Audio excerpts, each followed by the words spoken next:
My husband prefers his friends over me. And my name is Paul Friedman. I founded the Marriage Foundation.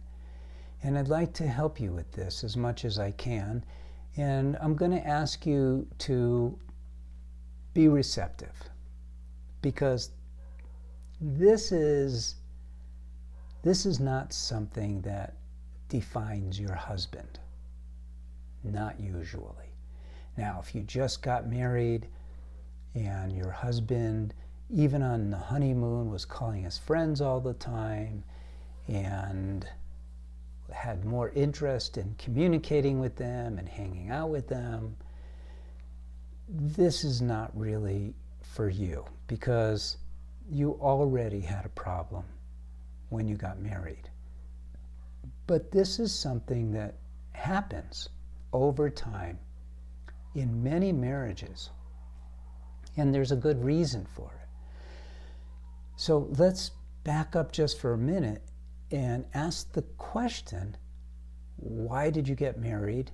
Why did your husband get married in the first place? Now, I don't want to hear about what a great man he was, how you fell in love with him. I want to know, why did you get married? And you may say, well, I wanted children, I wanted to be with my best friend. Good reasons, good answers.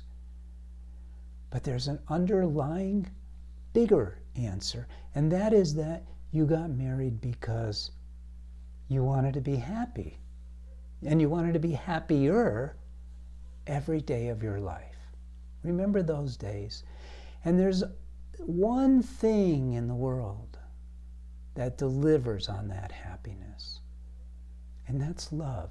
Nothing else comes close to delivering that kind of happiness. Do you remember at your wedding ceremony, there was this moment in time, unless you were intoxicated, there was a moment in time when you just felt this overwhelming presence. Now, if you're a Christian or a Jew or Hindu, you might say God came and blessed the marriage. And I would say that's right on accurate if you define God as love, which I do. And love is God. And what you felt was the presence of love. There's a uniting of two souls. And that love was spectacular. But the mind doesn't like it. And the mind crowds in, and after a few minutes, you don't feel that. You know when else you feel that? You feel that at other people's weddings, don't you? There's that moment in time when you just feel it. There's another time, too, when you're looking at your kids and they're asleep and your heart opens. They're not giving you a hard time. They're not asking for stuff. They're not running around the house painting the cat.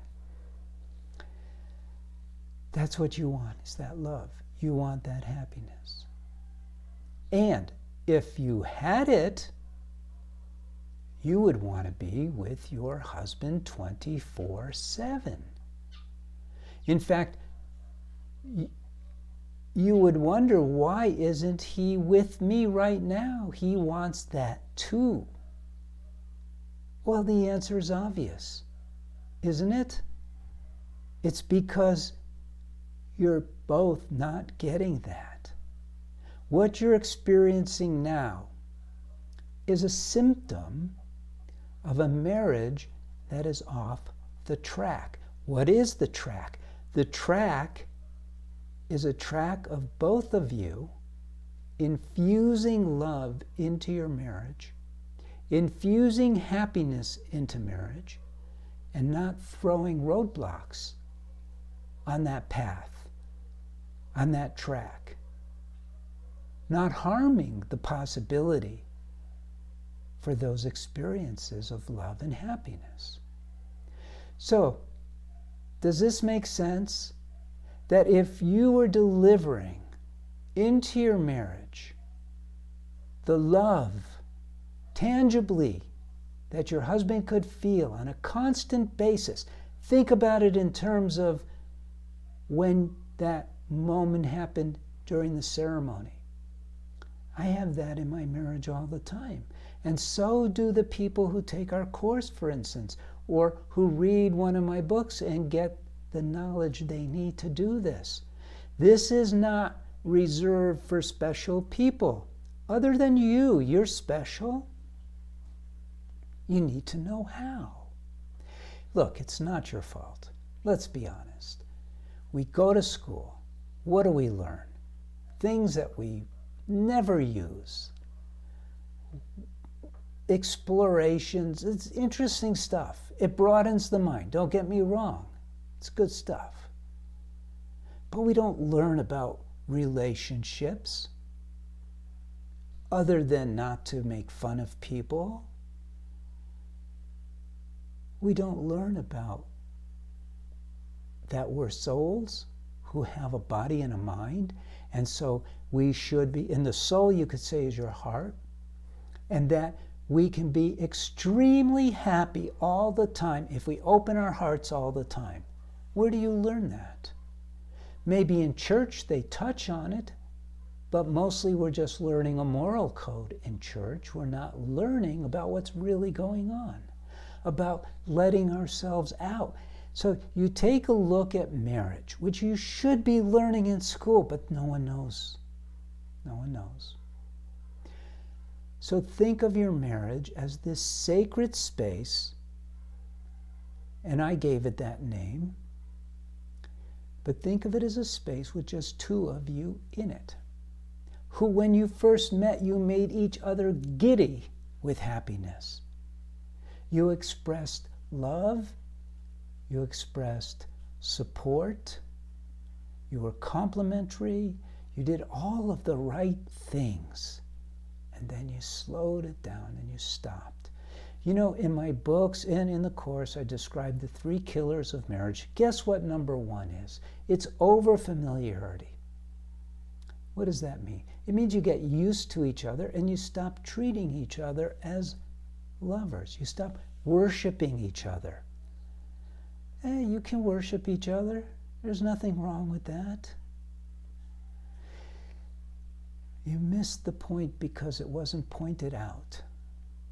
So I'm here to tell you that the reason why your husband would rather hang out with his friends is because it was the best deal before you got married, and it is obviously the best deal for him now to have happiness. He's got to go to work. He's got to do household chores. He still probably wants to have sex with you, and he still wants to eat, but to hang out, you're not as much fun as you used to be. Are you?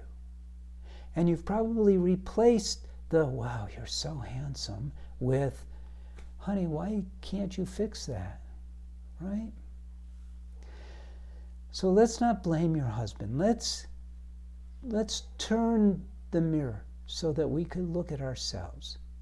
You know, one of the key requisites for happiness is something called introspection. We have free will. We have the ability to see our own behavior.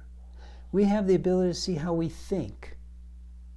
No other animal looks at itself and goes, I wonder why I had that thought. No, that's pure human, because we're not animals. We're human beings. We also have the ability to use our free will to make changes within ourselves. And those changes should be guided by our desire to express our love, to express our humanity for the purpose of being happy. And that's it. So if your husband were receiving happiness from the marriage, from you, he'd be around and you'd both be happier. It's not too late for you. Consider this a wake-up call, and a very inexpensive one. Because if this is the only problem in your marriage, you don't need my course, which is fairly expensive compared to the books. Oh my God. Just read one of the books. Now, if your marriage is really much worse than what I'm describing here, where your husband just would rather hang out with his friends, right into our counselors. It's a free service. You know, the Marriage Foundation is a nonprofit foundation. And our counselors, they're not marriage counselors. They're not going to analyze you or pick things apart. They're going to give you guidance based on the teachings that I've discovered. And they're not paid a commission if you do need the course. They're not given a bonus or anything like that. They're here to be useful for you so that your marriage is great. Not good, great. And you should have that expectation. Marriage is supposed to be great. You're supposed to be super happy. You're supposed to feel ever-increasing love. You should expect those things. We do. I hope this was useful to you. I hope you like it. And I hope you're going to go ahead and share it. Like the video. Comment if you want. Subscribe. Get all of my videos. So until next time, blessings to you, blessings to your husband, and blessings to your family. God bless you.